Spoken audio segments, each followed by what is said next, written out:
Então, retomando a nossa sessão do julgamento do dia 4/8 de agosto de 2020, da primeira turma da terceira Câmara da segunda sessão do CAF, período da tarde, retomando do nosso intervalo. Presentes os conselheiros João Maurício Vital, Wesley Rocha, Cláudia Ferreira Nunes Leite, Fernanda Melo Leal, Paulo César Macedo Pessoa, Letícia Lacerda de Castro, Tiago Duca Amoni, Sheila Aires Cartacho Gomes. Como suplente, o Dr. Tiago, substituindo uma vaga aqui do nosso colegiado. Nós iniciaremos agora na segunda parte pelo item 83, Silvimar Nunes de Oliveira, de relatoria da doutora Fernanda. Com a palavra, a doutora Fernanda.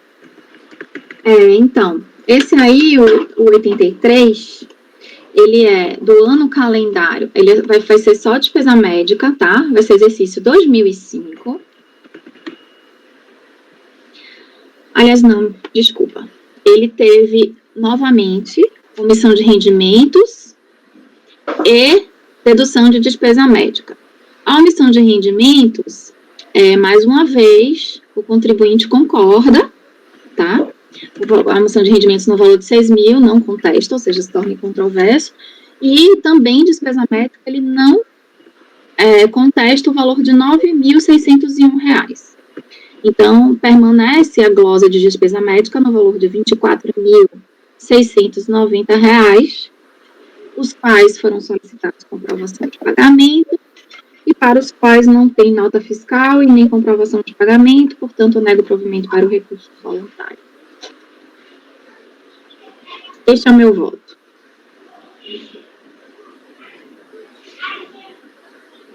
Alguém tem algum questionamento? Aqui é um caso de despesa médica que foi requerida a apresentação a comprovação do efetivo pagamento. O fiscal até colocou, indevidamente deduzido a título de despesas médicas por serem consideradas deduções exageradas. Ademais, algumas despesas foram pagas em nome de terceiro, não relacionado como dependente, não é isso? Na declaração. E outras não mencionam o beneficiário do tratamento. Lembrando que para esse mesmo contribuinte, no ano anterior, eu considerei a omissão, a parcela de omissão, que estava sendo controversa, e considerei as notas fiscais, mas nesse ano não teve nada de nota fiscal, não. Só recibo. Então, doutor João, como vota? Eu acompanho. Doutor Wesley? Eu acompanho. Doutor Kleber? Acompanho. Doutor Paulo? Acompanho. Doutora Letícia? Eu não estou vendo diferença desses recibos para os anteriores que eu não tem. Não tem. Se você deu no passado... Divergência, por coerência, estou olhando aqui lá, talvez até mudaria meu voto de lá, mas por coerência eu vou dar provimento. Se você deu no passado, realmente por coerência também deveria dar nesse. É verdade. Doutor Tiago? Com a divergência. Eu vou com a relatora. Então, acordo os membros do colegiado, por maioria de votos. Tem preliminar, Fernanda? Que no outro teve preliminar, rejeitar preliminar. Nulidade. E negar provimento ao recurso. 84. Deixa eu só terminar de vencidos os conselheiros. Letícia e Tiago, que deram improvimento integral ao recurso, certo? É isso? Então, esse é negar provimento. Vencidos os conselheiros Letícia e Tiago, que deram provimento integral ao recurso. Doutora Fernanda, pode ir, 84. 84, o exercício é 2007. Esse ano foi despesa médica no valor de R$ 38.000. O valor de 1.748 foi incontroverso. E nesse caso também só foram recibos mesma coisa que nos outros anos, e também aquela comparação que eu achei super interessante, que na verdade muitas vezes a própria DRJ faz, mas agora quando não fizer eu vou até fazer essa comparação, que foi muito bem lembrado pelo Dr. João. Total de despesa, né, que sempre é 30, 40 mil, tá? Esse ano foi quase 40 mil. Acho que o rendimento bruto dele, acho que é 60 e pouco. É quase 50% de que tem despesa nele. Então, em resumo, é isso.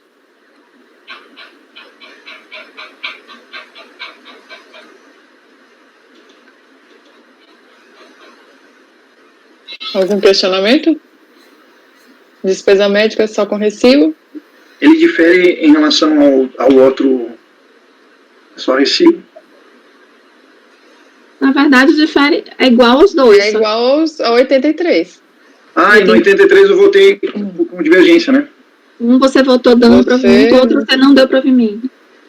Então tá. Eu vou voltar para abrir a divergência daquele. Então você vai mudar o seu voto do 83? Se fosse possível, presidente, gostaria. Mas se não for possível, não tem problema. Então, tudo bem.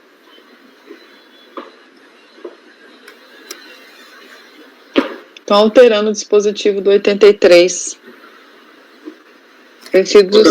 Doutora Sheila, eu acho que não vai ser possível fazer essa alteração, não. Eu já proclamei, né? O resultado já está...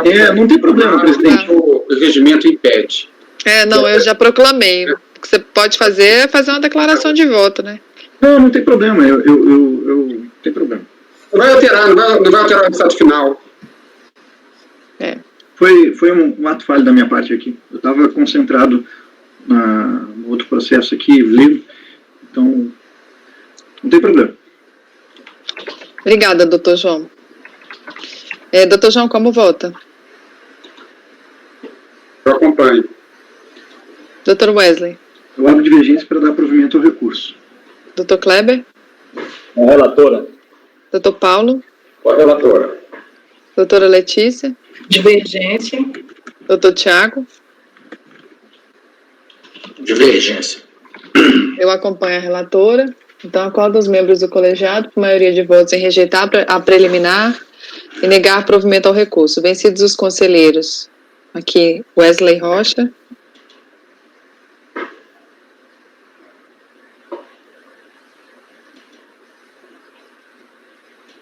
Letícia e Tiago, que deram provimento integral ao recurso. 85. Da mesma Silvimar. 85? Peraí, É 2008, 83, né?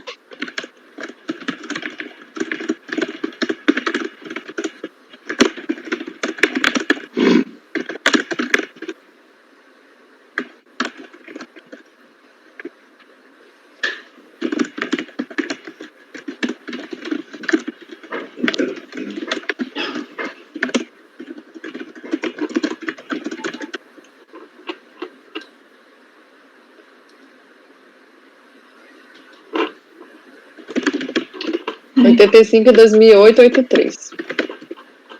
Isso. Então, eu tô só confirmando aqui. Porque eu acho... Ah, tá. O final que eu coloquei errado. Mas, enfim, esse aqui, novamente, dedução de despesa médica, tá? Os rendimentos omitidos. Quanto o contribuinte apresentou defesa, tá? Concordando novamente com o rendimento omitido de R$ 6.460, tá? E a glosa de despesa médica no valor de R$ 1.676. Agora, quanto à despesa médica de R$ 22.109, é a mesma coisa do ano anterior. Então, agora deixa eu ver aqui, porque eu acho que nesse aqui também eu considerei a despesa, eu quero só confirmar, acho que eu considerei a despesa de... No final, eu tô até consertando. Você considerou uma nota fiscal do SERPRO no valor de 12.520. Eu quero só confirmar isso, porque no finalzinho, lá no finalzinho, eu tô até consertando. Eu tinha colocado a nota anterior, mas é essa nota aí de 12. Estou só vendo aqui, conferindo a folha para ver o número certinho. Mas eu só considerei novamente a nota fiscal. Folha 50. Deixa eu ver aqui.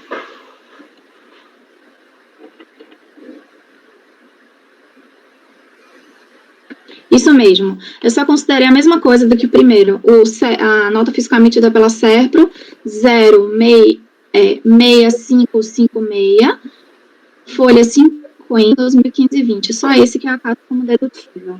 Tanto eu dou provimento parcial a recurso para considerar como comprovada a despesa médica no valor de R$ 12.020. Só essa.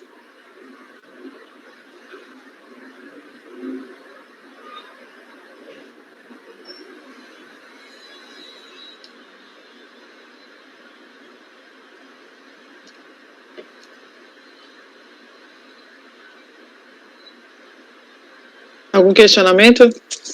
Vou colocar em votação. Doutor João, como vota? Eu acompanho. Doutor Wesley?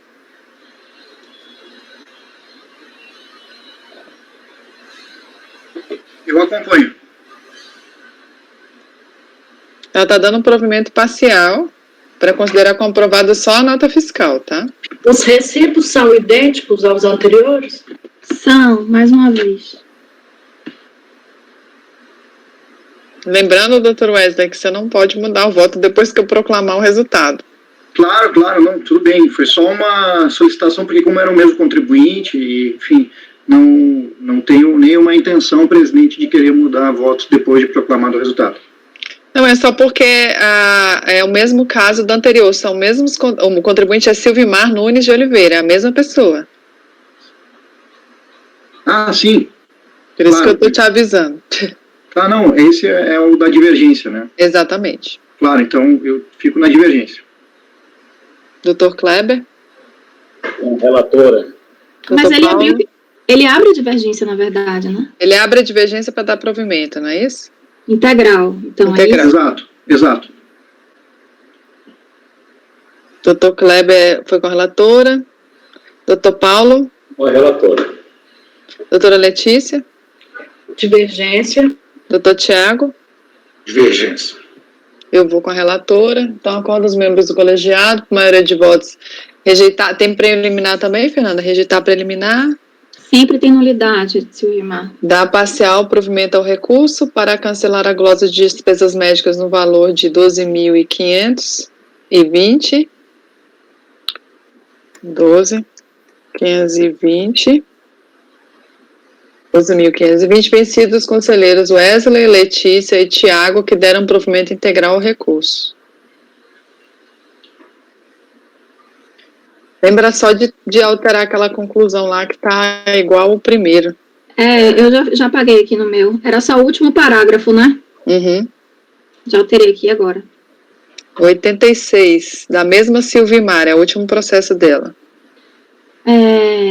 Exercício 2008. Mais uma vez.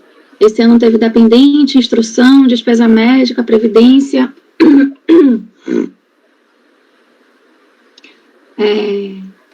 Despesa com dependência foi estabelecida. Despesa médica comprovou uma parte. Foi restabelecida pela própria DRJ. Que foi Unimed. Assistência odontomédico, que juntou a nota fiscal, comprovante de rendimentos e o INSS também estava ok. Os demais gastos médicos, da mesma forma, não foram acatados. Mantenho a decisão da DRJ e nego o provimento a recurso voluntário.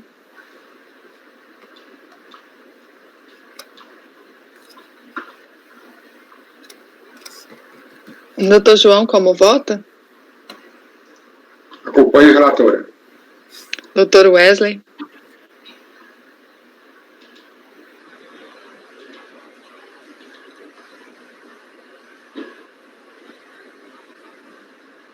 Eu vou abrir a divergência para dar provimento ao recurso. Dr. Kleber. Acompanha a relatora. Dr. Paulo. Acompanha a relatora. Doutora Letícia. Divergência. Dr. Tiago.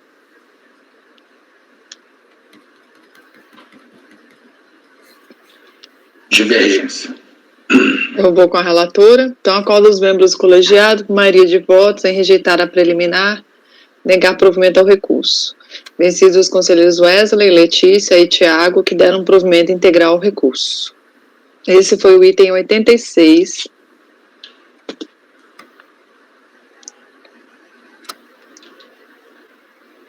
Que eram os da pauta da tarde. Eu vou começar a antecipar os de amanhã, da sessão do dia 5, período da manhã. Eu vou seguindo aqui no item 87, relatoria do Dr. Paulo. Antônio José Lírio.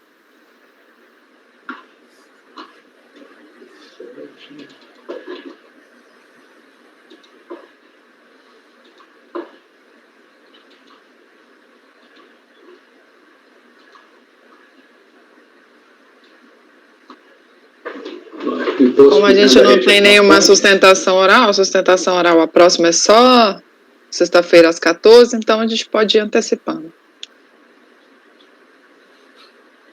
Bom, nós temos um lançamento aqui que envolveu várias matérias, dentre elas imposto de renda retido na fonte. Houve impugnação ao lançamento, decisão da primeira instância, que foi parcialmente manteve o crédito tributário, né? Diz a emenda, deduções como contribuição previdenciária, há de ser restabelecida nos autos da dedução de contribuição previdenciária, há de ser restabelecida nos autos da dedução de dependente no valor correspondente a ser estabelecido na legislação, dedução de despesa com instrução, curso pré-vestibular, manteve a volta. Ele foi cientificado e interpôs recurso voluntário e, em suma, protesto pela dedutibilidade do imposto de renda retido na fonte glosada. É a única matéria devolvida ao colegiado. Uma matéria devolvida ao colegiado limite-se à glosa de fonte de 40 mil e tal, relativa à fonte pagadora Aracruz Celulose S.A., exigência mantida pela decisão recorrida com base no seguinte fundamento. Foi pleiteada pelo impugnante na DIRPEF 2001, apresentada à Receita Federal, dedução do imposto a título de fonte no valor de 40 mil e tal, tendo a autoridade revisora alterado este valor para 2 mil e tal, portanto, uma glosa da importante 40 mil e tal. Para fazer prova da fonte, o interessado apresenta os elementos pensados às florestais, que não são ágeis para comprovação pretendida, pois se trata de documentos subscritos por ele próprio, no entendimento deste relator, deveriam trazer aos autos um documento de lavra da autoridade judicial, sentença, alvará, enfim, qualquer um retirado dos autos da Justiça Trabalhista que deixasse evidenciada a retenção sofrida e o respectivo valor.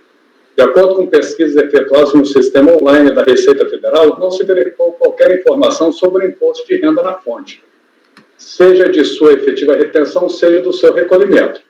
Bom, com vista a confrontar os argumentos, os fundamentos da decisão recorrida, o sujeito passivo apresentou o documento de folha 66 a 70, comprovando que o imposto de 40 mil e tal foi retido em face de rendimentos recebidos em decorrência da Justiça do Trabalho, submetidos à tributação na DIRPEF revisada de folha 34, e relevante o fato do imposto retido ter sido recolhido em atraso. Então, eu estou reputando comprovado, entendeu? Com base nesses documentos. É o voto, né? Então, eu dou provimento ao recurso.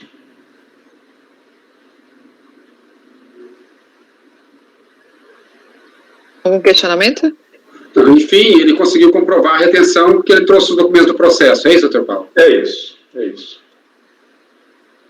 Doutor João, como vota? Eu acompanho. Doutor Wesley. Eu acompanho. Doutor Kleber.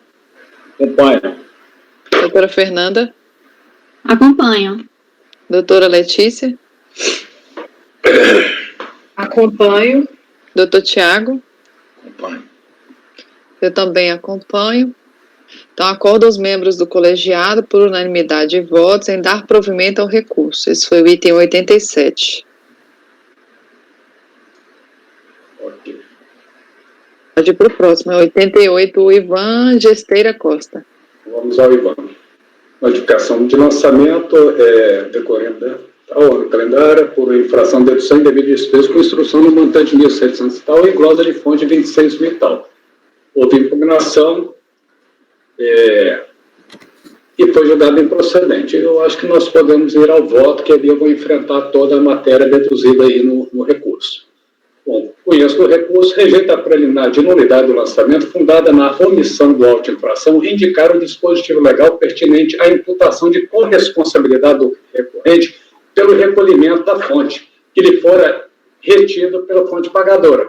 Com efeito, a descrição dos fatos contida no auto de infração indicou com clareza a natureza jurídica da responsabilidade, a saber, aí eu transcrevo e coloquei em negrito aí, tendo em vista que intimado não comprovou o recolhimento total da fonte informado na DIF e por ser o contribuinte sócio responsável da mencionada empresa, portanto, legal e solidariamente responsável, glosamos o valor de tal de fonte. Observe que o sujeito passivo compreendeu a imputação e se defendeu aduzindo vasta argumentação, contestando a condição de responsável solitário pelo imposto retido e não recolhido, não se vislumbrando hipótese de cerceamento de direito de defesa. Esse entendimento está em harmonia com a jurisprudência dessa Corte, relevando destacar recente julgado da Câmara Superior de Recursos Fiscais, cujo emenda segue transcrita.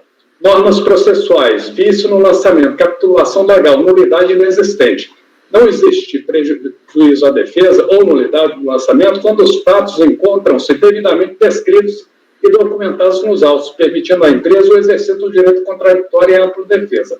O recorrente alega que estaria desobrigado de comprovar o recolhimento do imposto retido, na condição de diretor da fonte pagadora. O efeito rejeita essa tese por haver expressa previsão em sentido contrário no então vigente artigo 723 do decreto número tal que vincula essa instância administrativa de julgamento. Aí eu cito aí o dispositivo do RIR, né? Que diz, são solidariamente responsáveis com o sujeito passivo os acionistas, controlador, diretor, gerentes ou representantes da pessoa jurídica de direito privado pelos créditos decorrentes do não recolhimento do imposto descontado na fonte. A responsabilidade das pessoas referidas nesse artigo restringe ao período da respectiva administração, gestão ou representação. Esse entendimento está com conformidade com jurisprudência dessa Corte, a exemplo do acordo tal da Câmara Superior de Recursos Fiscais. Eu cito a emenda. Em decorrência do princípio da responsabilidade solidária, sendo o contribuinte sócio administrador da fonte pagadora, incabível a compensação do imposto de renda retido na fonte e não recolhido. O recorrente alega ainda que o imposto retido teria sido pago mediante compensação. Essa tese foi rejeitada na decisão recorrida, com base no seguinte fundamento. Por outro lado, não há como prosperar a alegação de que o imposto retido e não recolhido pela usina tal é objeto de compensação, uma vez que nos pedidos de compensação de folhas tais não se encontra nenhuma das parcelas constantes da DIF de folha tal, código de receita tal. Com efeito, considerando que o recorrente não apresentou argumento algum apto a afastar a constatação da ausência de extinção do crédito tributário referente ao imposto de renda retido na fonte, não recolhido pela fonte pagadora, mediante compensação, acolhe os fundamentos da decisão de piso para rejeitar essa tese, face à ausência da prova dessa alegação. Então, eu voto por rejeitar a preliminar e, no mérito, negar provimento ao recurso. É como voto. Doutor João. Deixa eu ver se eu entendi bem.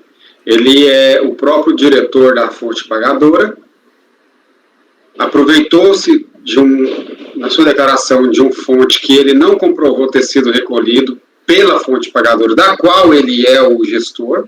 Isso. E ainda aduziu que a fonte foi recolhido, que teria sido compensado, apresentou a prova da compensação, aí confrontando a compensação com a DIF, não tem nada desse imposto lá, dessa fonte lá. Isso. Acompanhe. É caso de diretor, é isso? É caso de diretor. Caso de diretor. Mas, de fato, ele é diretor, administrador, ele tem essa gestão? Ele assume essa condição e contesta que isso tem os efeitos jurídicos que foram colocados aqui, entendeu? Ele não contesta a condição que foi imputada a ele de administrador. Ele contesta as consequências dessa imputação que entende não haver essa responsabilidade solidária. Ok. Doutor Tiago, acho que tem até uns votos nesse sentido, né? Tem, mas no caso aí que o doutor Paulo falou, ele não está contestando a condição de diretor. Então, ele está meio que tacitamente assumindo que ele de fato é, né? Eu não voto desse jeito em todo qualquer caso, não, entendeu? Em primeira instância, quando a pessoa não tem nenhuma possibilidade de gestão para fins de definir o recolhimento do imposto retido, como é o caso, por exemplo, do gerente de vendas, eu não mantenho essa responsabilidade, não, entendeu? Ele é diretor de quê, no caso aí? Aí, como não houve uma discussão disso, entendeu? Tá, beleza. Sim. Doutor João queria falar, né? Não? Eu queria Fernanda. falar, mas eu posso falar no momento do meu voto também, tanto faz. Eu vou abrir divergência, porque eu tenho... Não sei se a gente já votou ou não. Não, pode falar, Fernanda. Acho que é até interessante para o debate, né? Eu tenho um voto exatamente nesse sentido. A verdade é justamente a falta de recolhimento do imposto de renda à fonte da pessoa física. Meu racional foi, a gente está discutindo imposto de renda da pessoa física, ele foi retido, ele junta a DIF mostrando que ele foi retido, e a empresa, a pessoa jurídica, na qual ele é um dos sócios, existem outros sócios, a empresa, a pessoa jurídica, reteve e não recolheu. Então, eu entendo que até enriquecimento indevido e ilícito, até me esqueci o terminho que usa lá, completamente sem causa, enfim. A empresa reteve e não recolheu, mas ele, pessoa física, ele sofreu retenção e comprova isso. É em conteste. Então, eu entendo que, para fins de imposto de renda da pessoa física, ele não tem que provar nada. O que ele deveria provar é que ele foi retido. Ele junta a DIF e mostra que ele foi retido. Então, eu acho que o lançamento aí é na pessoa jurídica. E ele ser sócio da pessoa jurídica, eu não entendo que pode ser ultrapassado isso, a falta dele ser Mas sócio. a lei torna ele solidário. A lei estabelece solidariedade no caso dele ser acionista, controlador, diretor, gerente. Isso é uma responsabilidade solidária. Tu entende que ele não impugnou, então, conforme o relator? A questão ele é sócio-diretor, ele tem poderes de gestão ou não? Essa é a questão. Se ele tem poderes de gestão, ele é solidariamente responsável. Ele tem que reter e recolher. Ele tem que demonstrar a prova da retenção e do recolhimento. Agora, cabe analisar caso a caso se ele tem poderes de gestão da pessoa jurídica. Que neste caso específico, o doutor Paulo analisou e falou que ele não contesta essa condição de sócio administrador. No meu caso, ele fala que ele é um dos sócios e que ele era apenas um dos sócios, né? E que ele não entrou no mérito se era administrador, gestor ou não, mas que não era responsável por isso. Essa questão é relevante, saber se ele era administrador ou não, entendeu? Olhar o contrato. Porque se ele não é administrador, não tem essa responsabilidade solidária. Não é só pelo fato de ser sócio. Tem que ser sócio e ter essa condição de administrador. Para ter a responsabilidade. Porque, Fernanda, ele em sendo parte da empresa, né, responsável, diretor, ele pode muito bem fazer o comprovante de rendimento e mostrar que ele reteve, mas aí ele tem que provar que ele recolheu, como o doutor Tiago falou, né? Produzir o documento, um comprovante de rendimento de que reteve dele mesmo é fácil produzir, né? A questão é provar que recolheu, né? Bom, doutor João, eu acho que eu vou colocar em votação. Doutor João, como vota? Acompanho o relator. Doutor Wesley? Então, eu fiquei com essa dúvida aí, para saber se ele é o administrador e apenas, não sei se o relator teria em mãos essa informação. Eu tenho em mãos a impugnação dele e o que foi dito no lançamento, que isso aqui é um lançamento de notificação de lançamento, entendeu? É bem sumário, não tem maiores provas nos autos. O que tem aqui é um argumento do fiscal, ele é sócio, está dito aqui no lançamento, que ele é o contribuinte sócio responsável da mencionada empresa, entre parênteses, portanto, legal e solidariamente responsável. Esse fato ele não contesta, entendeu? Ele contesta os efeitos dessa solidariedade aí, se isso tem esse efeito tributário que é tratado aqui. Então, não foi objeto de prova essa questão aqui, entendeu? Bom, nesse contexto aí eu vou seguir o relator. Doutor Kleber? Acompanho o relator. Doutora Fernanda? Acompanho o relator, porque realmente nesse contexto ele não impugnou. Doutora Letícia? Como relator, Doutor Tiago? Com o relator. Acompanho o relator.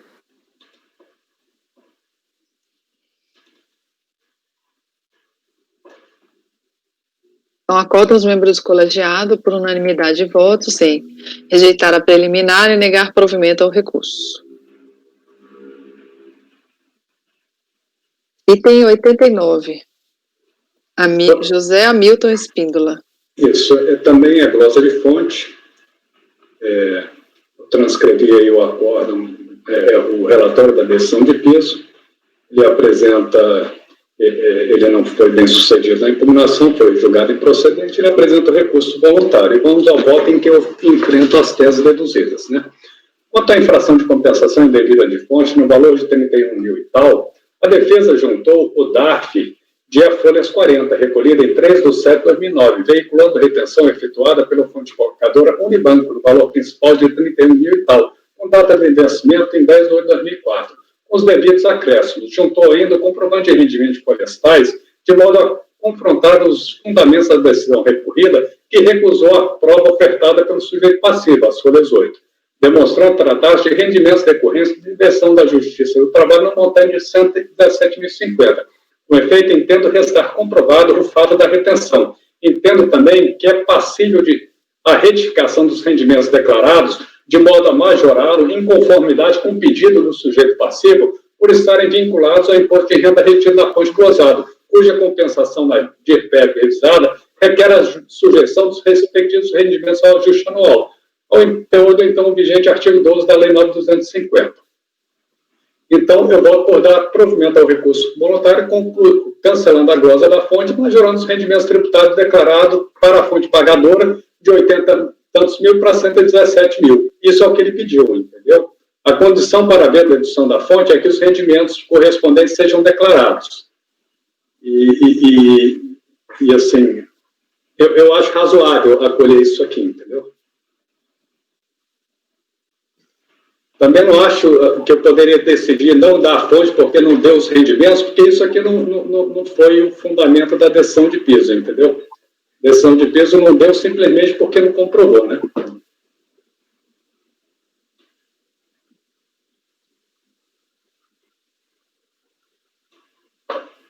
Posso falar? Pode.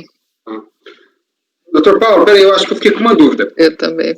Eu entendi. Ele não havia comprovado quando da impugnação, comprovou no recurso a fonte que ele havia aproveitado. Só que, ao comprovar o imposto retido na fonte, ele acaba por revelar também o correspondente a rendimento. Não é? Isso. E o senhor está propondo incluir, na verdade, fazer uma retificação da declaração dele, incluindo fonte, mas também o rendimento, é isso? Mas também o rendimento, isso porque ele pediu, entendeu? Isso porque ele pediu, eu entendo que talvez a gente não possa fazer isso. Por quê? Eu entendo que aí há o reformato impégios. Eu acho que não. Porque, efetivamente, ele vai ter uma restituição maior, entendeu? Do que foi definido no lançamento. Está beneficiando. O ajuste anual está sendo favorável a ele. Eu entendi. Eu considerando as duas parcelas, eu acabo, no final, ainda assim, gerando benefício. Eu concordo com o senhor que não daria para considerar apenas uma delas. Considerar o fonte sem o rendimento ou o rendimento sem o fonte. Uhum. Tem razão. É estranho isso, porque ao mesmo tempo que a gente agrava incluindo o rendimento, a gente beneficia incluindo o fonte correspondente. E a resultante disso é um benefício maior. Então, talvez não haja aí reformato de impédios, é verdade. Não, e ele não tem nem como receber explicado no voto, porque... Oi? E não tem nem como ele recorrer disso, porque é o que ele pediu. Não, mas ele pediu justamente para ter a restituição maior. É meio estranho, né? Mas... Não, porque ele poderia ter pedido só para colocar o fonte. Pedidos Isso às vezes acontece. Se eu estivesse julgando na primeira instância, ele me pedisse para colocar só o fonte, normalmente a gente faz uma proporcionalização, entendeu? Para dar fonte proporcional aos rendimentos declarados. Exatamente. E tem gente que simplesmente não dá, entendeu? Que diz que já que não declarou tudo, também não vou dar. Teria que dar os rendimentos. Tem gente que é mais rigorosa, entendeu? Agora, essa concessão proporcional, sim, seria passível de recurso, entendeu? Não poderia dar provimento só ao fonte. Não tem possibilidade de dar provimento ao fonte de um rendimento que ele não teria declarado. Eu vou acompanhar o relator, sim, doutora Sheila. Ok, doutor. É estranho, eu nunca vi isso. A gente costuma ter com muita frequência o inverso, entendeu? De haver omissão de rendimento e a fiscalização da fonte que ele não pediu, que não tem comprovante e não tem nada, entendeu? Isso faz muito. Agora, aqui ele está pedindo a fonte e oferecendo os rendimentos correspondentes. Então, porque a condição para ele aproveitar o fonte é oferecer os rendimentos. É a condição, é verdade. Muito bem. Mas aí ele não estaria retificando a DA dele, não? Porque, por exemplo, você pode conceder, você pode cancelar a omissão e se tiver posteriormente saldo a restituir, ele entraria com um procedimento próprio, não? Na realidade, se eu não alterar esse rendimento, eu não tenho como dar essa fonte que ele está pedindo, entendeu? Como é um rendimento vinculado àquela fonte, eu acho que isso aí faz parte da lide, entendeu? É assim que a gente julga em primeira instância quando tem rendimento e fonte, porque uma está vinculada à outra. Só existem duas soluções possíveis para o caso, doutor Tiago, ao meu ver. Uma é negar provimento e dizer, eu não posso lhe dar essa fonte porque você não ofereceu os rendimentos da tributação. Isso é uma opção. Os rendimentos correspondentes à fonte. E a outra opção, me parece que tudo bem, eu te dou a fonte, mas eu tenho que trazer o rendimento correspondente, que é o que ele pediu e que o Paulo está dando. Porque não teria como eu incluir o fonte e não incluir o rendimento. Como também não seria correto eu incluir só o rendimento sem incluir o fonte. Porque são atrelados, um é decorrente do outro. E como ao final o benefício maior é o que ele está pedindo mesmo, que é trazer o rendimento e tributar, mas também o fonte compensar, não há prejuízo para ele. Eu acho que é o acerto mais perfeito que tem, entendeu? Porque é exatamente assim que deveria ter sido oferecida a tributação, e é o que ele está pedindo. Ele não vai levar tudo que ele declarou, mas vai levar alguma coisa. Que vai levar exatamente o que ele tem direito, entendeu? Verdade. Exatamente o que ele tem direito. Doutor Wesley. Vou acompanhar. Doutor Kleber. Acompanho o relator. Doutora Fernanda. Relator. Doutora Letícia. Relator. Doutor Tiago. Relator. É só para tô tendo uns Oi. problemas com a câmera aqui. Agora está aparecendo. Pois é, ela está indo e voltando, não sei porquê. Mas no caso, assim, como é que faz? Porque tem problema não aparecer em algum determinado momento, se ela cair? Você está aparecendo o tempo todo para mim. Tá aparecendo para mim também. Não, agora apareceu. Aqui, ó. Ela cai às vezes. Tá vendo? Aí, ó. Caiu, tá vendo? Ela Você está com a qualidade reduzida aí? Você gerenciou a qualidade? Entra e sai de novo. Bom, vou tentar aqui. Se der mais alguma piscada aqui, Eu não vejo nenhum problema, doutor Tiago. Se a câmera cair, se eu continuar participando por áudio, por esses instantes, eu falo por conta da gravação, né? Por conta da gravação. Não tem problema nenhum. Só dá sinal de vida. Não afeta o andamento da sessão, o senhor está presente. Tá. Eu acho que não tem problema, doutora Sheila. Não, dê sinal de vida. Tá bom. Tô falando, eu tô aqui, ó. Eu tô sem câmera, mas tô aqui, né? Vai falando aí. Ó, acordam os membros. Eu acompanho o relator, não sei se eu tinha falado, mas acordam os membros do colegiado por unanimidade de votos em dar aprovação do recurso, cancelando a glosa de RRF, majorando os rendimentos tributáveis declarados para a fonte pagadora de 84 mil para 117 mil. Eu coloquei da forma como o doutor Paulo colocou na conclusão dele. Item 90, Lecimara da Silva. Só um instante, doutora Sheila, ainda sobre esse processo. Doutor Paulo, eu penso que para evitar a possibilidade de uma interpretação que inicialmente eu tive de uma reforma em prejuízo, talvez o melhor fosse que o dispositivo, e a conclusão do voto do dispositivo fosse, olha, para conceder, falar da resultante, para conceder a restituição no valor de tanto, que na verdade é a resultante, né? O senhor entendeu? Porque do jeito que ficou o dispositivo, quando coloca lá aumentar o rendimento tributável para tanto, dá uma impressão de que está reformando em prejuízo. Mas aí eu teria que fazer a liquidação, entendeu? O senhor tem razão. Deixa aí, vamos ver se tem embargo. Se tiver, é da unidade preparadora. Beleza. Bom, esse processo é da Leci. Vamos à Leci. Eu estou adaptando aqui o relatório da decisão de piso, né? É pequeno, eu vou ler. Decorrência da revisão da declaração anual, tal, desfavor da contribuinte, a qualificada, recolhendo 24 mil tal do imposto, suplementar, tal. Conforme a descrição dos fatos, houve dedução indevida de imposto retido na fonte de 26 mil tal. Tendo em vista que a contribuinte intimada não apresentou documentação hábil. Se indicada a outra a interessada apresentou impugnação instruída com os elementos tais em que contestou o lançamento efetuado, tem de vista a apresentação do protocolo no processo número tal e posterior informação solicitando que este órgão, através do termo tal, para apresentar documentos, recibo, digital, anexou ainda cópia de requerimentos feitos anteriormente. Então, ela se reporta a outro processo com fundamento de defesa. A impugnação foi julgada improcedente conforme se verifica na emenda do acordo. E o que diz? Não procede a compensação da fonte na declaração quando não informada em declaração de fonte da fonte pagadora, nem existe o comprovante da retenção. Cientificada, ela apresenta recurso, alega que não pode comprovar a retenção da fonte objeto da cláusula por não possuir vínculo algum com a pessoa jurídica a que se refere os rendimentos.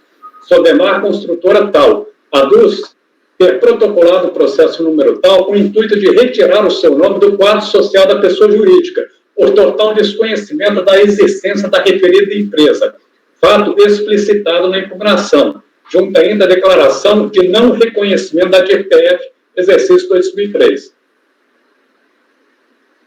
Bom, eu conheço o recurso voluntário e vamos ao voto. Em impugnação ao lançamento, a recorrente requereu o cancelamento do auto de infração, o cancelamento do lançamento, reportando-se ao requerimento de exclusão do seu nome de diversas pessoas jurídicas, entre elas a Sodemar e tal, narrando fatos que indicariam a sua inclusão fraudulenta nos respectivos quadros societários. Referida tese foi rejeitada sobre o fundamento de que o nome da requerente jamais constará do referido quadro social segundo o cadastro do CNPJ. Não obstante, conforme consta da ficha cadastral completa emitida pela Junta Comercial de São Paulo, constante das folhas tais, verifica-se que a interessada efetivamente constou do quadro social da pessoa jurídica, evidenciando que a decisão recorrida, nesse aspecto, fundamentou-se em dados incompletos do cadastro CNPJ, omitindo-se apreciar a arguição de fraude implícita na impugnação e suas implicações na DIRPF revisada. Do exposto, manifesto pela declaração de nulidade da decisão recorrida para que seja proferida nova decisão, considerando o fato de que o sujeito passivo efetivamente constou do quadro social da referida pessoa jurídica e que essa condição foi contestada perante a Receita Federal do Brasil. Então, estou propondo declarar nula para que eles decidam novamente essa questão, levando em consideração esse fato. Tem uma outra questão nesse processo, que ele apresenta aqui uma declaração negativa de autoria da DIRPF revisada. Então, se eu estivesse julgando isso tudo em primeira instância hoje, eu iria ver essa negativa de autoria para decidir, entendeu? Eu ia verificar a consistência dela. Se os rendimentos, se endereço, se tudo tem compatível, entendeu? Se é minimamente execuível essa arguição dela, entendeu? Devolver desse jeito a oportunidade que isso seja, num segundo julgamento, apreciado adequadamente, entendeu? Eu também não tenho segurança aqui de falar que eu não tenho elementos para apreciar essa declaração aqui de negativa da autoria da DPF, entendeu? Porque eu não tenho acesso a sistemas para fazer análise que eu faria em primeira instância. Isso é algo que veio aos autos aí depois do julgamento de primeira instância. Ok. Doutor João. Parabéns pelo voto, doutor Paulo. A questão da apreciação dessa sociedade dela, de ter participado da sociedade, a DRJ consultou o CNPJ, viu que não estava lá e disse, olha, você não faz parte dessa empresa. Então não é por isso. Não é por isso. Então não é por isso. Ora, se fazer ou não parte da empresa foi despeciendo para o acordo recorrido, já que ele concluiu que ele não fazia parte, qual foi o fundamento para manter o lançamento lá? O fundamento é que não era, que tinha um pressuposto de ser fraudulento essa inclusão dela no quadro societário. Então, se ela sequer participava do quadro societário, por que falar em fraudulento, entendeu? Ah, sim, agora entendi. Tá. Sim, eu concordo que tem que conformar a decisão da DRJ agora com a constatação de que, de fato, ele participou da empresa. Então, tem que anular. E aí, nada mais se analisa do recurso, porque a impugnação vai ser analisada de novo. De novo. Integralmente. Integralmente.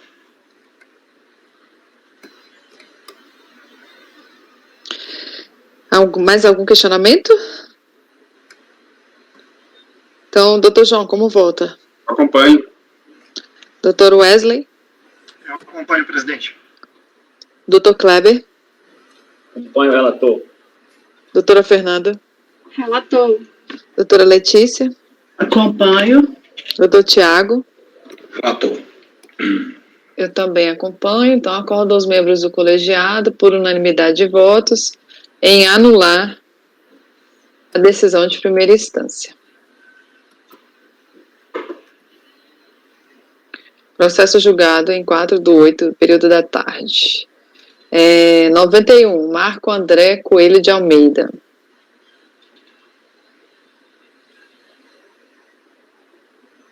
Bom, esse aqui eu estou reputando intempestivo. Eu vou logo no voto. A defesa alega ter sido intimada da decisão de peso em 2 de abril de 2008, o que reputa tratar-se de preliminar de tempestividade. Não obstante, os documentos acostados aos autos, em especial os recursos das folhas 74 e 75, evidenciam que a ciência ocorreu em 31 de março de 2008, sendo intempestivo o recurso apresentado em 2 de maio de 2008, ao teor do artigo 33 do pacto, né? 235. Então, deixe de conhecer as alegações de mérito do recurso, faça intempestividade. Então, voto por conhecer da preliminar de tempestividade e negar de provimento. E não conhecer das demais matérias do recurso. É o meu voto.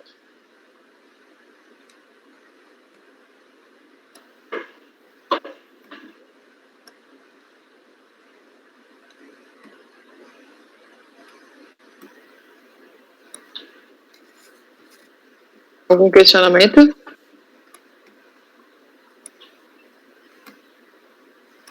Peraí, então, 31 de março foi a ciência ou 30 de março, que o senhor disse? 31 de março.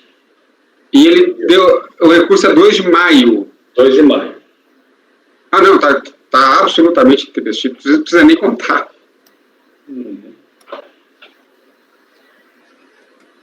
Como vota, doutor João? Eu acompanho.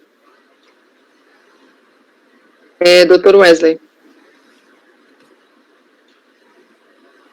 Eu acompanho, presidente. Doutor Kleber? Acompanho. Doutora Fernanda? Acompanho o relator. Doutora Letícia? Acompanho. Doutor Tiago? Acompanho. Eu também acompanho. Então, acordam os membros do colegiado, por unanimidade de votos, em conhecer parcialmente do recurso apenas em relação à preliminar de tempestividade e negar-lhe provimento. Isso. Como está a pauta aí, presidente? Estamos no item 91, já é o de amanhã, né? Que a gente está fazendo.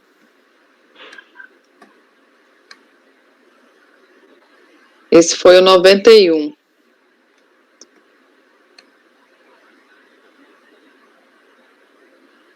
De amanhã vão até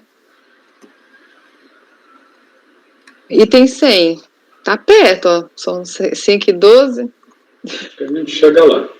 Vamos lá, então, Paulo. Item 92, Armando Jorge Peralta.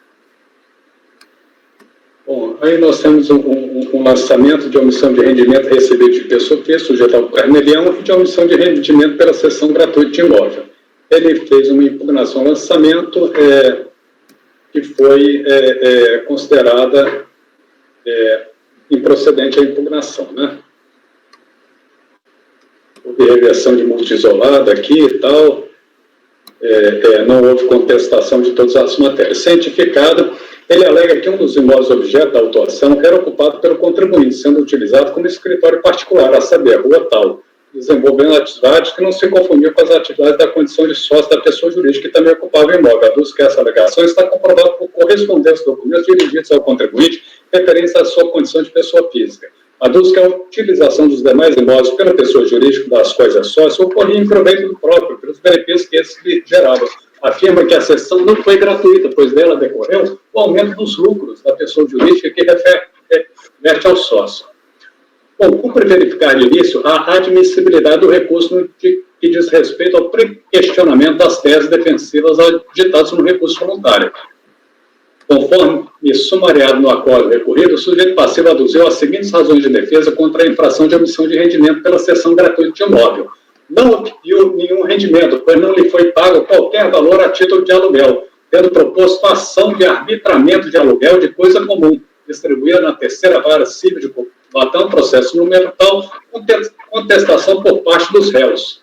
Enquanto não sobrevier decisão no referido processo, não pode o erário exigir qualquer tributo. Requer a concessão de 30 dias de prazo para complementar sua prova, posto que os autos encontram-se em poder do período judicial. Espero o cancelamento da exigência fiscal e desconstituição do crédito tributário.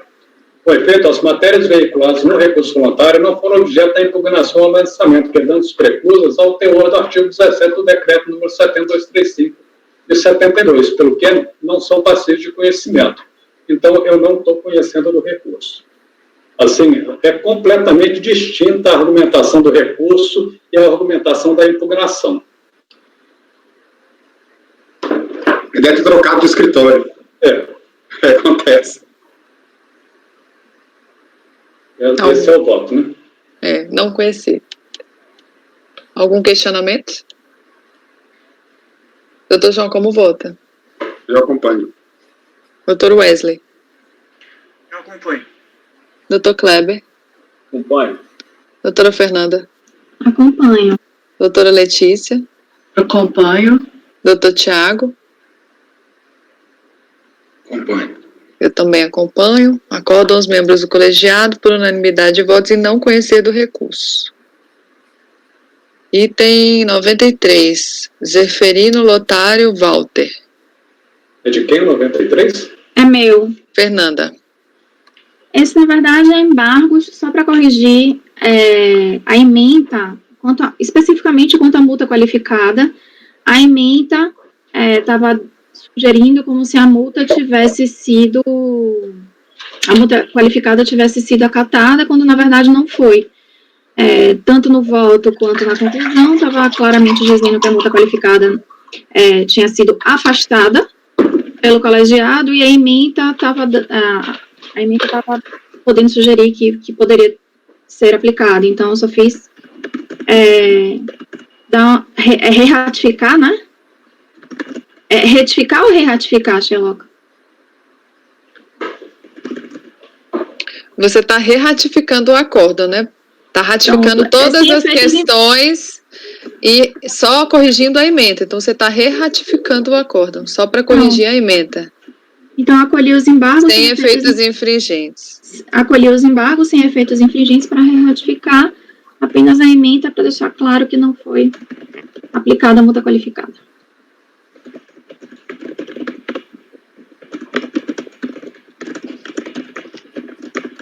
Dr. João. Acompanho. Dr. Wesley. Acompanho. O áudio tá ruim. Dr. Wesley. Dr. Kleber. Acompanho. Dr. Paulo. Acompanho. Doutora Letícia. Acompanho. Dr. Tiago. Acompanho. Eu também acompanho. Fernanda, só pega para mim a data desse acordo. Pego, só um minuto.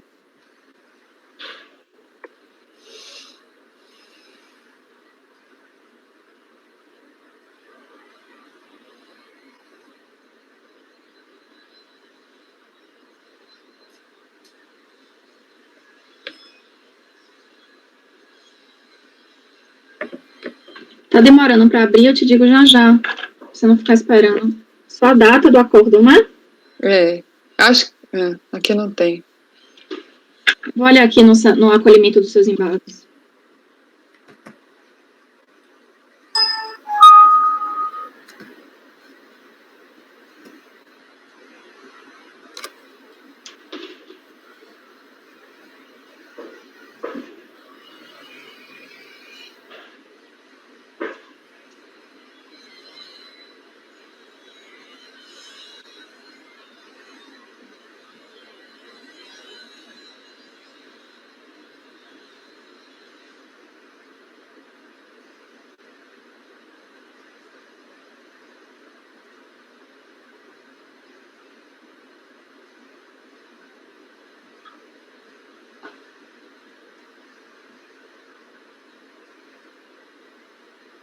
Ué, tem aqui sessão plenária, 5/12/2019. 5/12/2019. Não é porque eu não olhei. 05, é porque tem que colocar aqui na conclusão.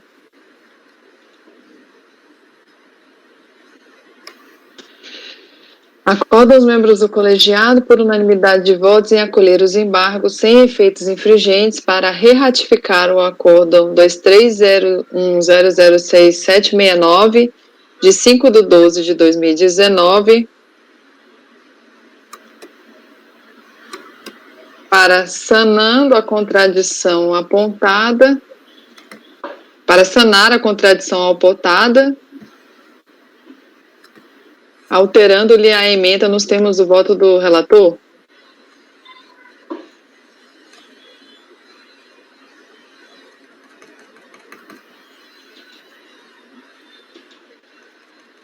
Ou eu coloco para corrigir a emenda ou alterar a emenda nos termos do voto do relator?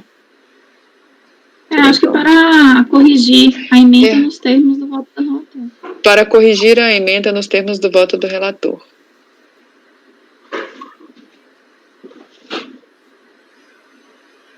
Então, ficou acordo dos membros do colegiado por unanimidade de votos em acolher os embargos sem efeitos infringentes para reratificar o acordo tal, da data tal, para corrigir a emenda nos termos do voto do relator.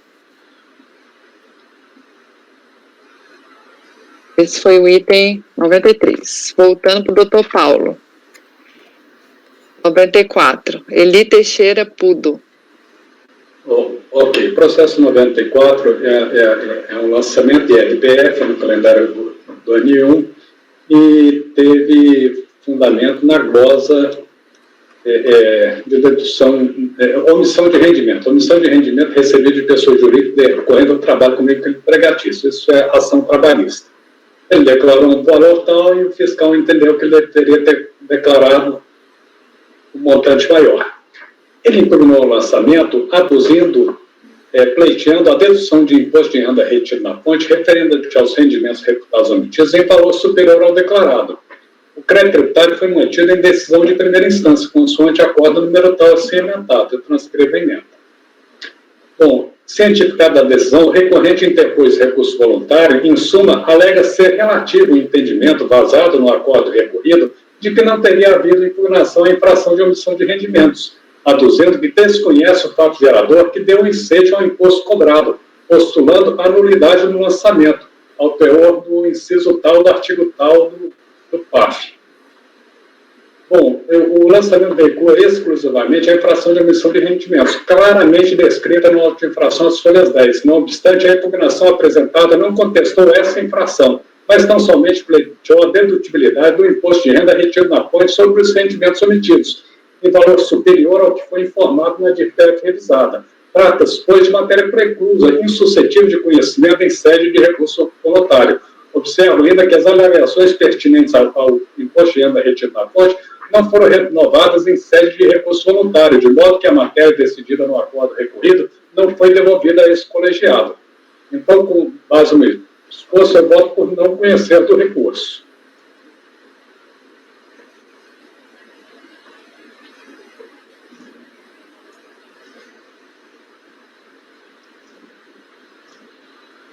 Algum questionamento? Doutor João, como vota? Eu acompanho. Doutor Wesley?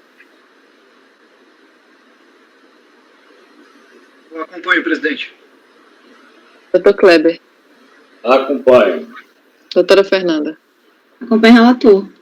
Doutora Letícia? Acompanho. Doutor Tiago? Eu também acompanho. Acordo os membros do colegiado por unanimidade de votos e não conhecer do recurso. 95. Luiz Francisco Barbosa Soares. Bom, vamos ao Francisco Barbosa. Nós temos aí também o lançamento de RPF, descrição do espaço e tal. Constatou omissão de rendimento recebida da fonte pagadora, empresa de tecnologia e informações previdência social, no valor de 15 mil e tal.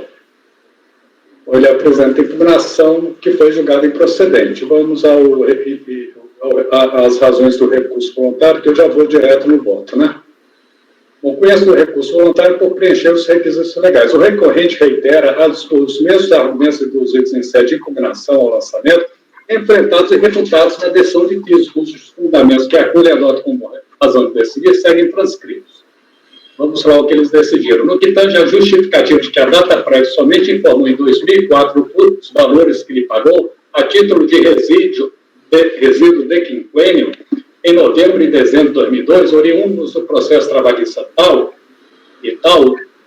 deve-se destacar que a fonte pagadora está obrigada a fornecer à pessoa beneficiária os documentos comprobatórios com a indicação da natureza do montante do pagamento das deduções do imposto-fonte. Ocorrendo inexatidão nas informações, como argumento autuado, o contribuinte deve solicitar à fonte pagadora outro comprovante preenchido corretamente. E na impossibilidade de correção por motivo de força maior, o contribuinte pode utilizar outros documentos hábeis e idôneos, tais como contra-cheques ou recibos de pagamento mensais, ficando sujeito à comprovação de suas alegações a critério da autoridade lançadora. Deveria, pois, o impugnante ter declarado os valores dos rendimentos que afirma ter recebido em novembro e dezembro de 2002 e que não teriam sido informados pela fonte pagadora na sua declaração de ajuste anual de 2003, com base nos seus contra-cheques ou recibos de pagamento correspondentes, e não proceder como fez, declarando incorretamente tais valores como rendimentos isentos e não tributáveis. Quanto aos documentos juntados às florestais, constituídos de uma declaração assinada pelo advogado tal, em nome do escritório Antônio tal, e de 3 recibos que o contribuinte teria oferecido a 3 advogados, Carlos, Maria e o próprio Antônio Vieira, confirmando ter recebido por intermédio dos mesmos, em novembro de 2002 e em janeiro tal, valores oriundos do processo trabalhista tal, a título de quinquênios, não constitui prova necessária e suficiente do pagamento dos honorários advocatícios de 15 mil e tal, invocados pelo sujeito passivo. Não trouxe-lhes aos autos qualquer documento que confirmasse a autuação dos advogados Carlos Geraldo, Maria Elizabeth e Antônio Gomes na ação trabalhista em curso na 9ª Vara do Rio de Janeiro. No entanto, pesquisa realizada no sítio da Justiça Federal na internet corrobora a autuação dos advogados Carlos e Antônio no referido processo, ao mesmo tempo que aponta a atuação da advogada Maria de tal em um único processo junto àquela seção judiciária de número tal, em que as partes são totalmente distintas. O fato de ter declarado em sua declaração de ajuste como pagamentos e doações efetuados o pagamento a Carlos Geraldo Lopes, CPF está no valor de 75 mil, e de ter declarado no quadro do exercício 2003 a esse mesmo título ao mesmo Carlos Lopes o pagamento de 10 mil e tal, não faz prova de que o valor considerado omitido, de 15 mil, corresponde a honorários advocatícios pagos ao referido causídico, no ano calendário 2003, por conta de rendimentos recebidos nesse ano calendário provenientes da ação trabalhista tal. Além do que, a declaração no montante de 15 mil, como pagamentos e doações a Carlos de tal na declaração de ajuste, não seria suficiente por si só para respaldar a dedução desse valor dos rendimentos tributáveis, posto que seria necessária a devida comprovação através de documentação idônea do efetivo pagamento das despesas com esse advogado. Cabe ainda ressaltar que as alegações desprovidas do meio de prova que justificam não podem prosperar, visto ser assente o direito que alegar não provar, mesmo que não alegar. Assim, no caso de rendimentos recebidos em razão de reclamatória trabalhista, pode ser deduzido a base de cálculo do imposto os valores de despesas necessárias à ação judicial que tenham sido suportados pelo reclamante, inclusive aquelas com os advogados, desde que devidamente comprovados. No presente caso, o impugnante não anexou ao processo qualquer documento hábil e idôneo que pudesse comprovar o efetivo pagamento de honorários advocatícios e ação trabalhista em 2003 no valor de 15 mil e tal, conforme informou em sua contestação. A defesa requer ainda a realização de diligências esclarecedoras no caso de restar alguma dúvida. Com efeito, rejeita esse pleito por entender que a realização de diligência e a perícia não se presta a suprir a omissão do sujeito passivo e instruir a impugnação com os documentos em que se fundamente. Bom, em suma, entendo que ele não provou aí os honorários, que ele alega que teria direito de deduzir. É como eu voto.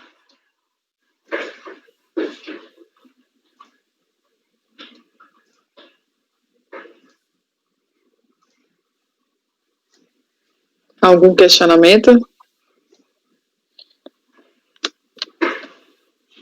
Só observação para colocar na conclusão, doutor Paulo, indeferir o pedido de diligência, né, que ele pediu, né? Eu indeferi no voto, né? É, só para botar na conclusão. Tem que pôr na conclusão também? Também. Doutor João, como vota? Eu acompanho, e sobretudo nesse caso, que é relativamente simples fazer essa prova do liame entre o valor do honorário pago ao advogado e a ação trabalhista. Basta apresentar o contrato de trabalho que ele celebrou com o advogado. Bastaria isso. Ou até mesmo uma procuração que ele usou nos autos do processo trabalhista. Então não é nenhuma prova difícil de ele apresentar para fazer esse liame. Concordo com o relator. Doutor Wesley, como vota? Eu acompanho, presidente. Doutor Kleber? Acompanho. Doutora Fernanda? Acompanho o relator. Doutora Letícia? Acompanho. Doutor Tiago? Acompanho.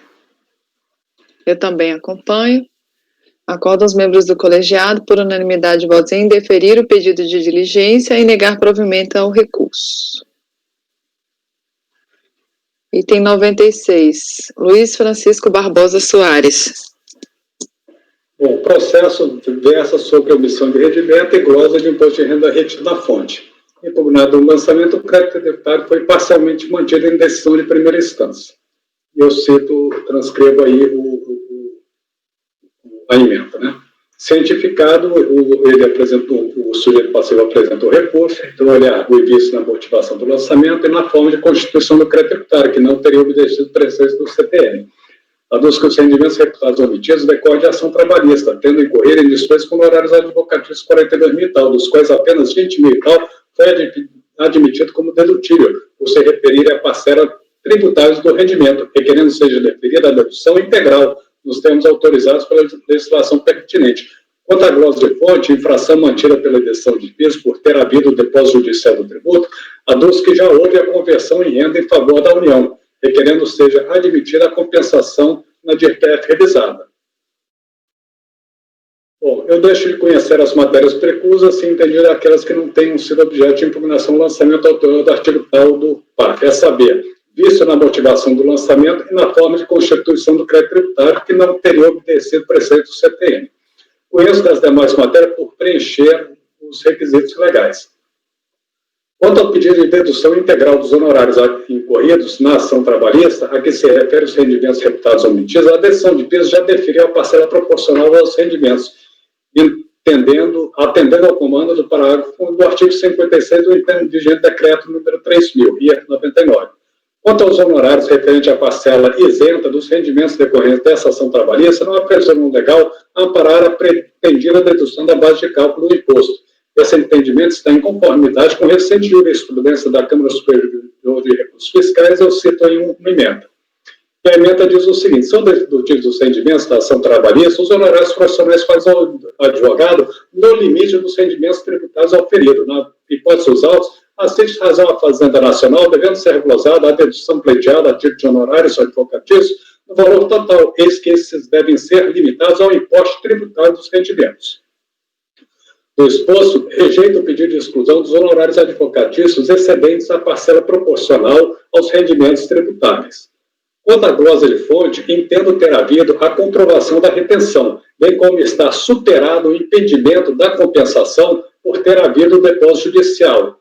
Com efeito, os documentos apresentados pelo sujeito passivo, consubstanciados em extratos de consulta ao processo judicial, estão corroborados por decisões da Justiça Federal dos respectivos autos, verificada no sítio oficial da Justiça Federal do Rio de Janeiro, na internet, relevando destacar a seguinte decisão. Aí eu transcrevo aí a decisão. Vou ler essa decisão. A presente reclamação trabalhista pleiteava o pagamento de verbas a que os 169 autores faziam jus quando inseridos no regime estatutário, mas que cessaram de receber quando optaram pelo regime seletista, quais sejam quinquênios, gratificações de produtividade e tal. Sentença tal, posteriormente confirmada pelo acordo tal, concedeu o quinquênio à produtividade como requerida na inicial. Depósitos efetuados pela data prévia às folhas tais, os quais foram levantados pelos autores conforme as tais, respectivamente. Carta de sentença, número tal, fixou condenação em milhão e tal, sendo quantia referente a valores residuais de quinquênio no período de 92 a 94. Nesse ponto, as partes efetuaram transação consubstanciada às folhas tais, referente à diferença do quinquênio objeto do pedido, bem como no acordo de florestais, referente à diferença de produtividade, segundo o qual a data prévia pagaria, respectivamente, as seguintes quantias: 1 bilhão e tal, em 3 parcelas mensais iguais ao serviço, com vencimentos em novembro, dezembro, 2022, em janeiro e tal. E vamos lá. Cabe observar que, segundo o acordo previa expressamente em sua cláusula 6, que acorda as partes que o valor relativo à fonte será incidente sobre o valor total da quantia paga por meio desse instrumento, será deduzido de cada parcela e descontado à disposição desse juízo, a fim de que seja definido qual o critério de base de cálculo, a época própria. Então, houve a retenção e houve o depósito em juízo.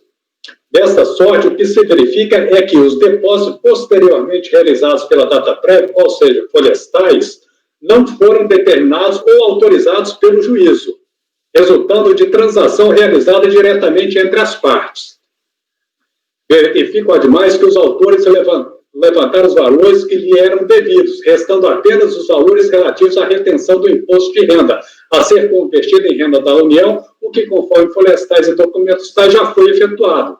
Sendo este o caso, o que se verifica é que a data prévia depositou valores que entendia ser devido ao fisco a título de retenção do imposto de renda na fonte, só que tais valores foram depositados a maior, razão pela qual não se concebe que a quantia remanescente seja de titularidade de outro que não a própria data prévia. Então, esse depósito excessivo foi devolvido à data prévia, entendeu? Ressalta-se que os autores transacionaram com a data prévia com vistas ao recebimento dos valores a eles devidos, que foram pagos em parcelas fixas e reajustáveis, de modo que eventual diferença resultante da atualização monetária dos depósitos não lhes pertence, mas sim a data prévia. Aduz que o despacho interlocutório de folhastais determinou expressamente o levantamento do saldo total existente nas contas tais em nome da data prévia, empresa de processamento tal, a quem cabe regularizar administrativamente a situação dos reclamantes junto à Receita Federal, sendo que o prazo para recorrer à referida decisão encontra-se precluso, conforme ressalta as florestais dos presentes autos. Por conseguinte, indefiro o requerimento dos autores de florestais, porquanto não há mais valores a ser levantado por estes últimos. ou seja, o imposto retido, ou era devido e foi convertido à União, ou não deveria ter sido depositado em juízo e foi devolvido para a data prévia, para que era desse o destino adequado, mas não foi devolvido para os reclamantes. Então, eu li bastante porque esse é o meu voto. Né? Com efeito, o imposto de renda retido na fonte, no bojo do referido processo judicial, ou foi convertido em renda da União, ou foi restituído às fontes pagadoras, data prévia, na parte que não correspondia à determinação judicial, para que essa regularizasse administrativamente a situação dos reclamantes junto à Receita Federal. Em ambas as hipóteses, é legítima a dedução do imposto de renda retido da fonte pelo reclamante, veiculado no comprovante de rendimento de florestais, ainda que, por hipótese, a fonte pagadora não houvesse providenciado o recolhimento do imposto retido. Então, eu voto por não conhecer a matéria preclusa, conhecendo as depois matérias e no mérito da provimento para cancelar a glosa de imposto de renda retido na fonte. Parcial provimento, né? É como voto.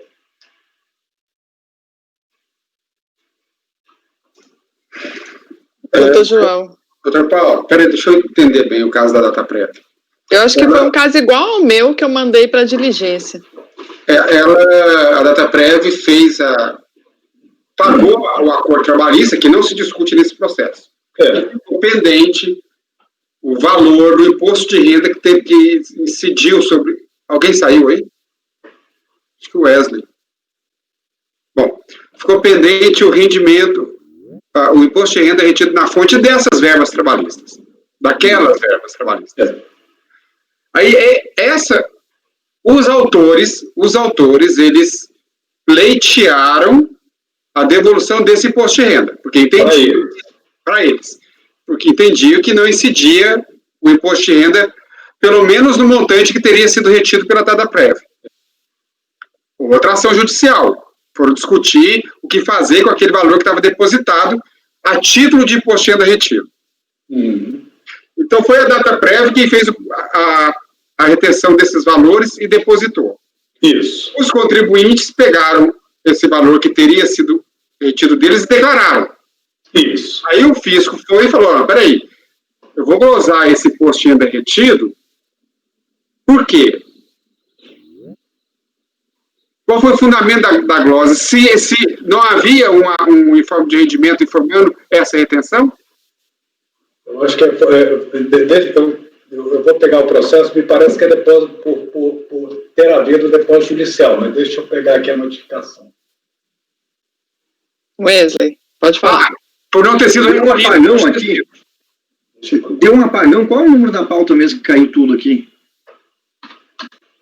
A gente continua. 96. A gente continua no mesmo, no 96. Tá. Acho que foi do Jitsi, porque o meu também apagou.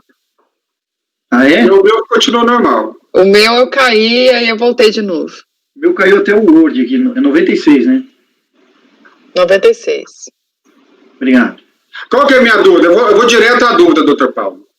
Se no âmbito desse processo, que se discutia a devolução desse imposto para os reclamantes, a data prévia e reclamante fizeram um acordo, e desse acordo remanesceu um saldo daquele depósito que a data prévia tinha feito, ou seja, ela devolveu uma parte para os reclamantes e uma parte ficou depositada que foi convertida em renda da União. É o que eu estou entendendo. A data prévia não devolveu nada para os reclamantes de imposto de renda retido na fonte. O que ela pagou para os reclamantes foi o acordo. E desse acordo foi deduzido imposto de renda retido na fonte, que foi indevidamente depositado judicialmente.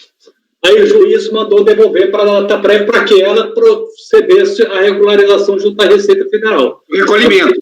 O recolhimento. Não, o que o juiz falou foi o que eu li ali, está na sentença, entendeu? Promover a regularização dos contribuintes junto à Receita Federal. Aí, como que a data prévia fez isso, eu não sei, entendeu? Vai ter que ser uma diligência, não uma diligência para... Não, eu entendi, mas a retenção houve de fato, ou seja... Eu acho que houve a retenção, para mim, irrelevante se a data prévia pagou ou não pagou. É irrelevante. Esse fonte foi reduzido do rendimento desses trabalhadores lá, desses reclamantes? Foi. Deixa eu achar aqui o comprovante de rendimento. Está na folha 236, comprovante de rendimento, emitido pela data prévia, entendeu? No comprovante de rendimento foi especificado que o valor estaria com exigibilidade suspensa, teria sido depositado judicialmente. Então, tudo que foi depositado judicialmente naquele processo, ou foi convertido em renda da União, ou foi devolvido para a data prévia para ela promover o que entendesse adequado. Mas a retenção está feita aqui, entendeu? Já teve uma diligência também nesse processo? Entendi. Eu entendi perfeitamente. Então, não tem dúvida de que tenha havido a retenção do imposto do contribuinte, do reclamante da ação. Não tem dúvida. Discute-se se a data prévia recolheu ou não, se depositou, isso se discute. Mas a retenção houve. Muito bem. Ok. Doutor João, como vota? Agora é provimento parcial, tem a outra matéria? Ele pede mais de uma coisa aqui, deixa eu ver o que ele pede. Disse na motivação, na forma, aduz que os rendimentos omitidos decorrem dos quais apenas 20 foi admitido como dedutível, que questão de honorários advocatícios, que eu não estou acolhendo. Tá, os honorários, a dedução dos honorários. Né? Tá. Doutor Wesley. Eu preciso de mais 30 segundos aqui, presidente. Tá bom.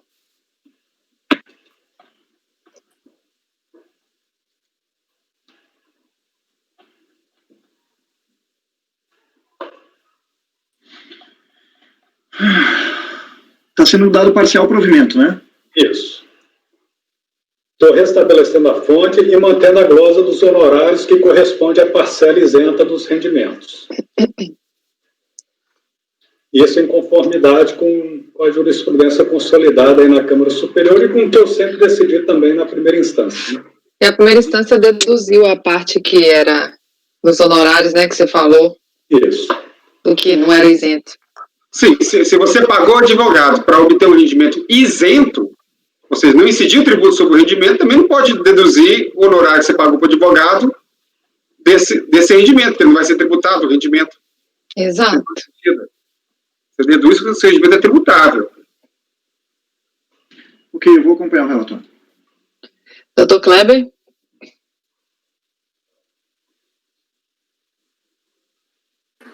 Acompanho o relator. Doutora Fernanda? Ator. Doutora Letícia? Acompanho. Doutor Tiago? Acompanho. Eu também acompanho. Então, acordo os membros do colegiado, por unanimidade de votos, em conhecer parcialmente do recurso, não conhecendo das matérias preclusas, e dar-lhe parcial provimento para cancelar a glosa de imposto de renda retida na fonte.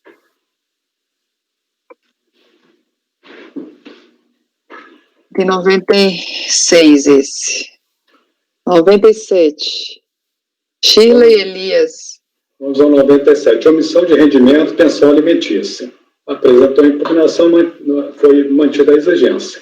Ela apresentou recurso voluntário, em suma, reitera os argumentos da impugnação, alegando não ter agido de má-fé e sim por desconhecimento, requer seja considerada como imposto devido ao montante de 25 mil e tal, pleiteando a exclusão da multa de ofício, bem como da multa isolada, que lhe seja definida a possibilidade de regularização dos débitos mantidos ao final da tramitação do processo administrativo fiscal dentro dos limites das suas possibilidades financeiras.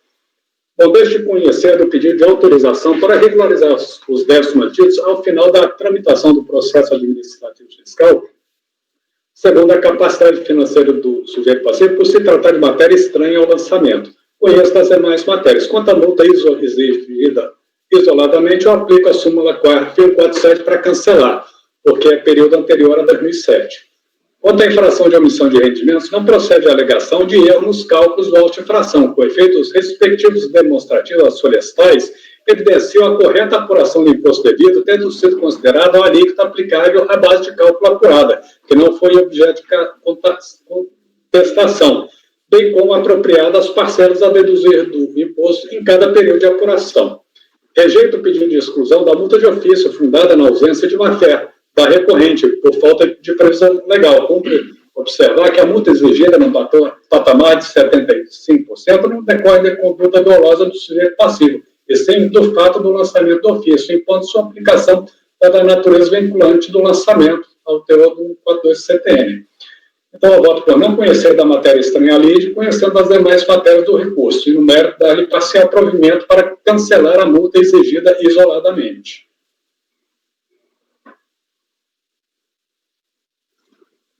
Ok. Algum questionamento?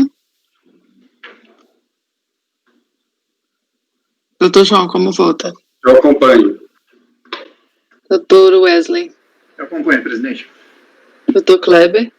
Acompanho. Doutora Fernanda? Acompanho. Doutora Letícia? Acompanho. Doutor Tiago? Acompanho. Também acompanho.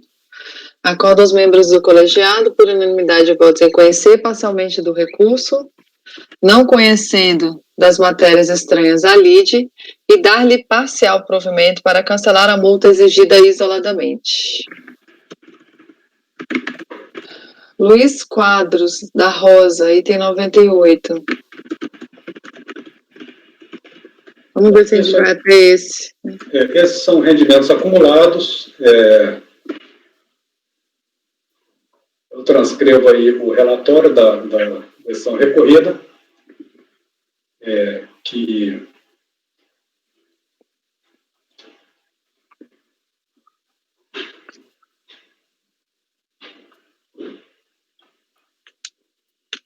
ele, cientificado a decisão de peso que manteve a exigência, ele interpôs recurso voluntário reiterando as alegações da impugnação, que eu vou abordar no voto, tá bom? Bom, deixe de conhecer a arguição de inconstitucionalidade da multa de ofício, dada a natureza confiscatória, e cito a súmula CAF número 2. Conheço das demais matérias. Não obstante os argumentos colacionados pela defesa, rejeito a preliminar decadência. Em se tratando de rendimentos recebidos acumuladamente no ano calendário 2001, em decorrência de decisão da Justiça do Trabalho, o fato gerador do imposto de renda deu-se no mês do recebimento, sujeitando-se ainda ao justicinal, ainda que se admita a aplicação das alíquotas segundo as competências em que as respectivas verbas trabalhistas deveriam ter sido adimplidas, segundo jurisprudência vinculante firmada a esse respeito. É nesse momento que se afere a existência da riqueza, a revelar a capacidade contributiva do sujeito passivo, mas sendo para isso com a possibilidade da constituição do crédito tributário. Entendo havido pagamento antecipado do imposto referente ao ajuste anual, ainda que parcial, como é o caso, a regra decadencial é do artigo 150, parágrafo 4 do CTN, de modo que a constituição válida do crédito tributário pertinente ao ano calendário 2001 poderia ocorrer até 31 de dezembro de 2006, sendo válido o lançamento certificado do sujeito passivo em 2004. Rejeito o requerimento formulado pelo patrono para que intimação do processo lhe seja dirigida no seu endereço, em aplicação enunciada da súmula CARM 110, que veda essa pretensão. A defesa alega improcedência do lançamento por se tratar de verbas indenizatórias isentas do imposto de renda, por decorrer de indenização trabalhista nos termos do inciso tal da lei tal, de modo que todo crédito decorrente da ação trabalhista teria essa natureza. Com efeito, essa alegação não comporta acolhida. A norma isentiva citada alberga exclusivamente as indenizações e o aviso prévio pagos por despedida ou rescisão de contrato de trabalho até o limite estipulado por lei, não assegurando isenção irrestrita a toda e qualquer verba trabalhista. No exposto, rejeito essa tese.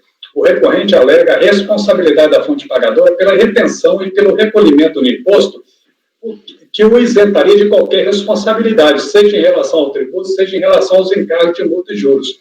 Foi feito, rejeito essa tese com fundamento na súmula CAF 12, que vincula esse colegiado. Ela diz o seguinte: constatada a omissão de rendimentos sujeitos à incidência do imposto de renda na declaração de ajuste anual, é legítima a constituição do crédito tributário na pessoa física do beneficiário, ainda que a fonte pagadora não tenha procedido a respectiva retenção.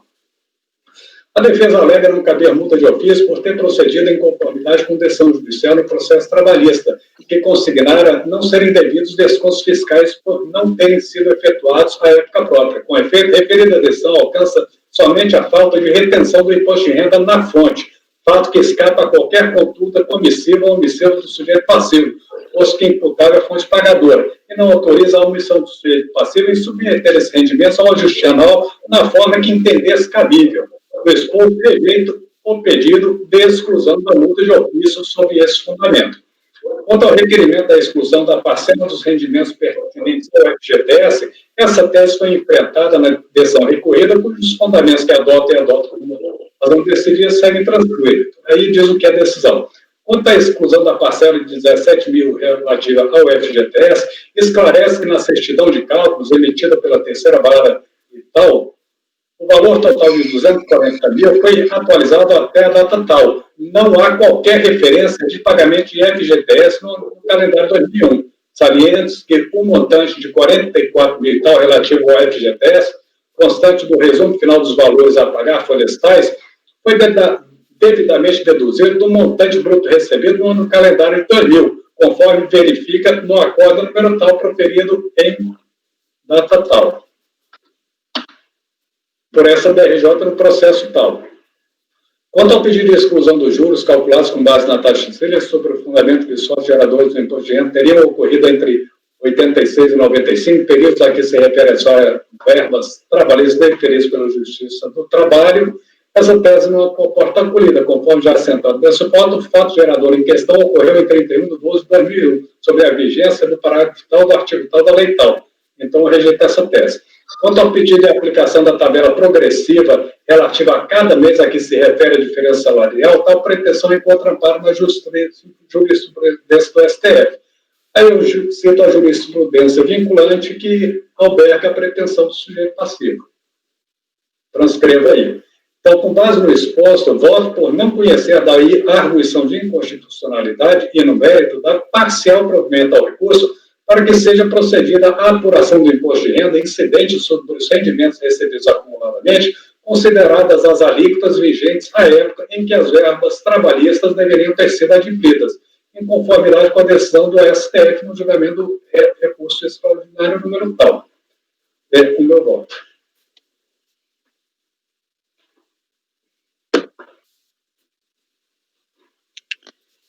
Ok.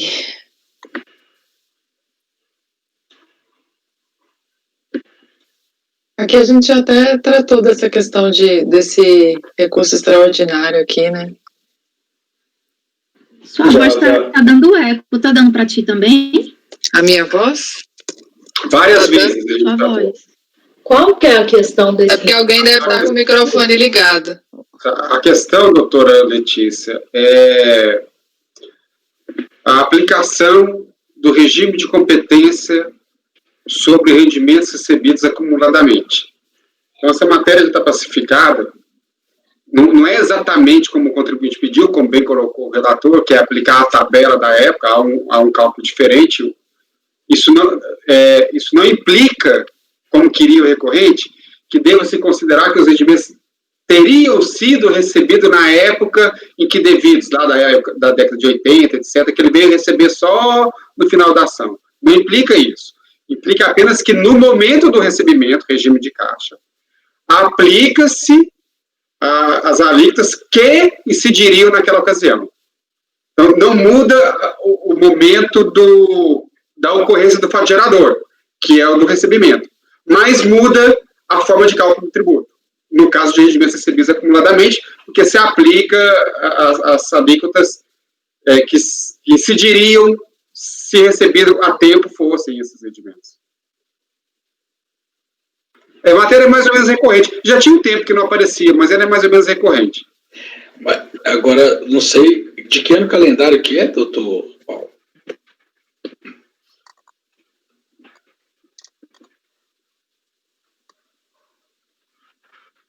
Acho que o Paulo caiu. Pela emenda é exercício 2002. Ah, não, então é porque tem essa discussão, mas eu acho que a partir do ano calendário 2010 altera, porque em 2010 já tem a possibilidade de tributação exclusiva na fonte. Então, em anos calendários anteriores a 2010, usa-se essa decisão do STF. Posteriormente, você já tem a opção, aí o contribuinte de fato declarou errado. Porque aí a lei já veio contemplar o tratamento tributário por rendimento recebido acumuladamente. Mas ainda assim não altera o momento de ocorrência do fato gerador, que vai ser sempre o momento que ele colocar o dinheiro no bolso. Não, sim, mas ele tem a opção na DAA dele de fazer esse tipo de declaração. Então a gente não precisa, não é uma coisa, não é uma não é uma decisão nossa aqui que vai, né, ele já poderia fazer devidamente a declaração de ajuste dele. É porque o recorrente queria, o entendimento do recorrente é o seguinte: não, mas esse rendimento lá da década de 80 não poderia ser tributado agora. Ele pode ser tributado agora, ele está recebendo agora, só que vai levar em conta a tabela vigente naquela ocasião. Enfim, eu concordo com o relator, está correto, a interpretação é essa mesmo.